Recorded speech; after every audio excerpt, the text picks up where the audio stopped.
سر میرے دو کوشچن ہیں. ایک پانی کو کتنا ابالنا چاہیے کتنی دیر تک. دوسری یہ کہ بال کیوں گرتے اس کے ریزن کیا ہے. میں خود 35 تقریباً 45 ایئرز اولڈ ہوں. 10 میل تک میں پیدل چلتا ہوں ڈیلی اور 2011 سے میں نے بازار کی چیزیں چھوڑی ہوئی ہے. بالکل میں پانی ابال کے اسٹور کرتا ہوں نا, تو اس کو کتنا ابالنا چاہیے اور جو بال گرتے ہیں اس کے مین ریزن کیا ہے. باقی آپ کے دو سوال. ایک سوال ہے کہ اپنا آپ کے جو بال گرتے ہیں اس کا وہ تو وٹامن ایچ کی کمی کی وجہ سے. تو بال گرنے کے حوالے سے اگر یوٹیوب پر جائیں گے تو عامر ابایا بالڈس ملا ایلوپیسیا ملا اس پر لیکچر موجود ہے. نمبر دوسرا اس میں میگزین موجود ہے, اس میں بال گرنے کے میں نے 10 علاج بتائے ہیں.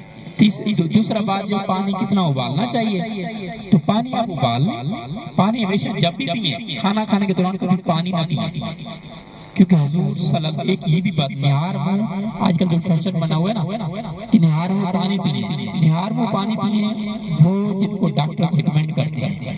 ادروائز نہار میں پانی پینے کا فیشن جو یہ ختم کر دیجیے, کیونکہ حقیقت اس میں کچھ حضور صلی اللہ علیہ وسلم نے پانی جب بھی استعمال کیا ہے, نبیز والا پانی استعمال کیا, ستو والا پانی استعمال کیا, شہد والا پانی استعمال کیا, سنترے والا پانی استعمال کیا, دودھ والا پانی استعمال کیا. خالی پیٹ خالی پانی ثابت نہیں.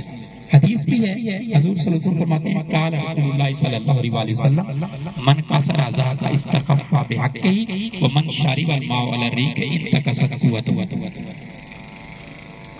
جس نے زیادہ جو ہے زیادہ ہنسنا باعث شرمندگی ہے, اور جس نے نہار میں پانی پیا اس کی طاقت کم ہو گئی, بندہ نڈھال ہو جاتا ہے, ایکٹیو نہیں رہتا جو نہار میں پانی پیتے ہیں. تو ہمیشہ جب بھی پانی پئیں شہد والا پانی پئیں, دودھ والا پانی پئیں, لسی پئیں, جوس پئیں, نہار میں کبھی پانی نہ پئیں, اور کھانا کھانے کے دوران بھی پانی نہ پئیں, کھانا کھانے کے بعد استعمال کریں. تو ان کا سوال جو تھا وہ تفصیل سے میں نے جواب دیا کہ پانی جو ہے اس کو ابال لیجئے. دارچینی والا پانی بھی پی سکتے ہیں, سونف والا پانی بھی پی سکتے ہیں, ادرک والا پانی بھی پی سکتے ہیں. تو پانی ابال کر اسٹور کر کے آپ جو ہے وہ ضروری نہیں کہ ٹھنڈا پانی ہو, وہ نارمل حالت میں پی سکتے ہیں. جیسے ابھی آج کل سردی ہیں تو صبح بھی پانی پانی بوائل کیا وہ زیادہ بہتر ہے. پلس دوسرا یہ ہے کہ نیم گرم پانی استعمال کریں تو سب سے بہتر ہے. یعنی گرم پانی استعمال نہیں کرنا, گرم کا کہیں ذکر نہیں ہے, نیم گرم پانی استعمال کرنا.